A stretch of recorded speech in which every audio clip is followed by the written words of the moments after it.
नमस्कार दोस्तों, मैं गवसी सन्नी कुमार आपका स्वागत करता हूं आपके अपने चैनल गौ ज्ञान गंगा में। दोस्तों, जैसा कि हमने पिछले वीडियो के भाग 11 में रोगों के 20 वास्तविक कारण के 10वें कारण के बारे में जाना था, जो कि दूध में दानव था। आज हम रोगों के 11वें कारण की बात करेंगे।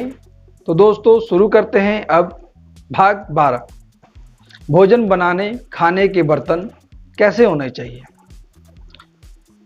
मिट्टी के बर्तन सर्वोत्तम हैं। राष्ट्रवाद के प्रवक्ता राजीव दीक्षित जी ने मधुमेह के सैकड़ों रोगियों को मिट्टी के बर्तन में बना खाने की सलाह दी। आश्चर्यजनक रूप से वे सभी मधुमेह रोगी पूरी तरह रोग मुक्त हो गए। राजीव दीक्षित जी द्वारा की गई खोजों में सामने आया कि कुकर में बने भोजन में 87% या इससे भी अधिक पोषक तत्व नष्ट हो जाते हैं। उस भोजन से हमारे शरीर के अरबों कोषों को पोषण नहीं मिलता। तब मधुमेह, थायराइड, हीमोफीलिया, रूमेटिक अर्थराइटिस जैसे अनेक असाध्य रोग होते हैं। ऑटो इम्यून रोगों का प्रमुख कारण कुकर का बना भोजन है। इसके विपरीत मिट्टी के बर्तनों में खाना पकाने से उसके पोषक तत्व 100% सुरक्षित रहते हैं तथा मिट्टी के 18 पोषक तत्व उसके अंदर मिल जाते हैं। इसीलिए मिट्टी के बर्तन में पकाया गया भोजन हमें बहुत पोषण देता है व रोग मुक्त बनाता है। अभी भारत के अनेक बुद्धिमान उद्योगपति भी मिट्टी के पात्रों में बने भोजन का प्रयोग अपने परिवार में करते हैं। पीतल, कांसा, फूल इत्यादि के बर्तनों में बने भोजन के पोषक तत्व लगभग 87% सुरक्षित रहते हैं। मिट्टी के बर्तनों के अभाव में उनका प्रयोग उचित है। अधिकांश लोग जानते हैं कि एल्युमिनियम के बर्तनों में बना भोजन हमारे स्वास्थ्य के लिए हानिकारक है। इससे हमारे स्नायु कोष, रक्त कण नष्ट हो जाते हैं। आंतें भी काम करना बंद कर देती हैं और आंतों में पड़े मल पदार्थ सड़ते रहते हैं। पाचन बहुत कमजोर हो जाता है। एल्युमिनियम से अल्जाइमर, पार्किंसन जैसे गंभीर मानसिक रोग होते हैं। नॉन स्टिक बर्तन रासायनिक परत के कारण और भी अधिक हानिकारक हो जाते हैं। स्टील भी हानिकारक है।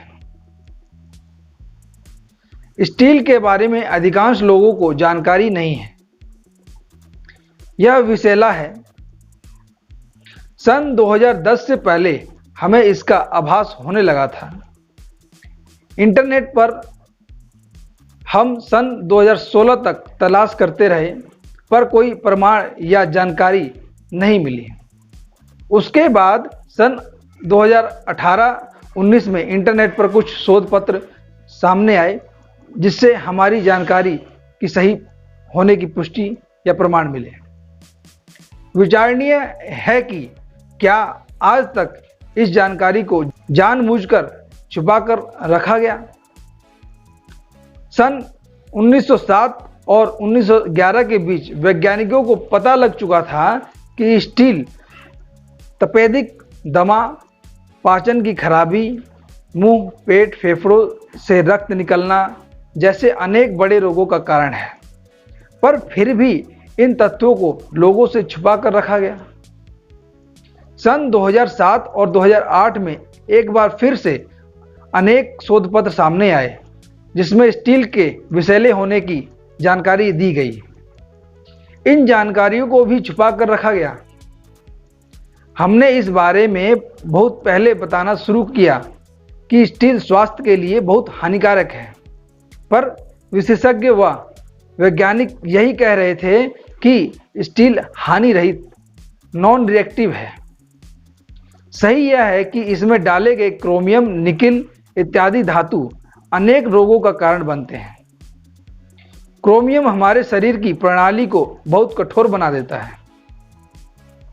गठिया, सर्वाइकल स्पॉन्डिलाइटिस, स्लिप डिस्क, धमनियों की कठोरता, आर्टरी ब्लॉकेज, रक्त वाहिनियों में मल पदार्थ जमा होना, हृदय रोगों का एक बहुत बड़ा कारण क्रोमियम, निकिल आदि स्टील के यौगिक हैं। यह हमारे पाचन तंत्र, श्वसन व स्नायु तंत्र को हानि पहुंचाते हैं। अतः इसके स्थान पर हमें लोहे, कांच, चीनी मिट्टी, मिट्टी, पीतल, कांसे इत्यादि के बर्तनों का प्रयोग करना चाहिए। पीतल के बर्तनों में खाना बनाने के लिए पहले उन पर कलई करवानी चाहिए। कलई या बंग 3 हमारे स्वास्थ्य के लिए बहुत लाभदायक है। यह फ्री रेडिकल नहीं बनने देता व शरीर को बलवान बनाता है। कलई बंग का मात्र 20 मिलीग्राम दैनिक लें तो शरीर को लंबे समय तक बलवान, स्वस्थ व युवा बना रहता है। पहले हम पीतल के कलई वाले बर्तन में खाना बनाते और खाते थे। यह एक कारण है कि हमारे पूर्वज बहुत लंबी आयु तक बलवान और स्वस्थ होते थे। पीने के पानी के लिए पीतल के बर्तन पर कलई करना जरूरी नहीं है। खाना बनाने, खाने के लिए व भोजन, दूध इत्यादि रखने के लिए कलई करवाना जरूरी है। मेलामाइन, नॉन ब्रेकेबल प्लास्टिक के पात्र, थर्मोकोल आदि कैंसर, किडनी व लीवर फेलियर का बड़ा कारण है। अतः इसके प्रयोग से बचना चाहिए।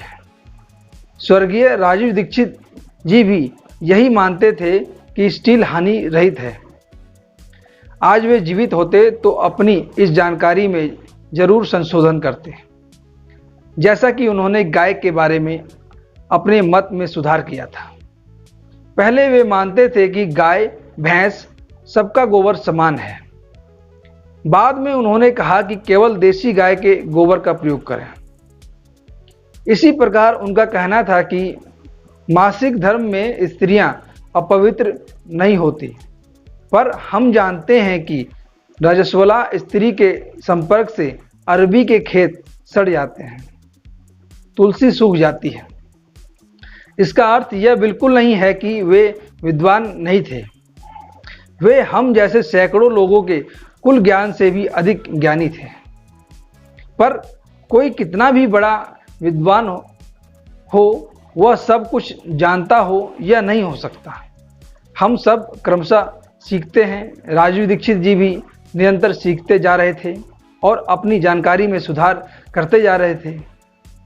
आज वे होते तो हमें सही मार्गदर्शन मिलता व देश के उत्कर्ष में उनका बहुत बड़ा योगदान होता। तो दोस्तों, मेरे द्वारा दी गई जानकारी आप लोगों को अच्छी लगी हो तो कृपया इस वीडियो को लाइक करें, सब्सक्राइब करें और बेल आइकन दबाना ना भूलें ताकि हमारे आने वाली सभी वीडियो की जानकारी आप लोगों तक तुरंत पहुंच सके।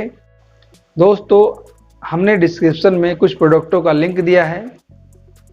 अगर आपको प्रोडक्ट चाहिए तो आप उस लिंक पर क्लिक करके प्रोडक्ट मंगवा सकते हैं।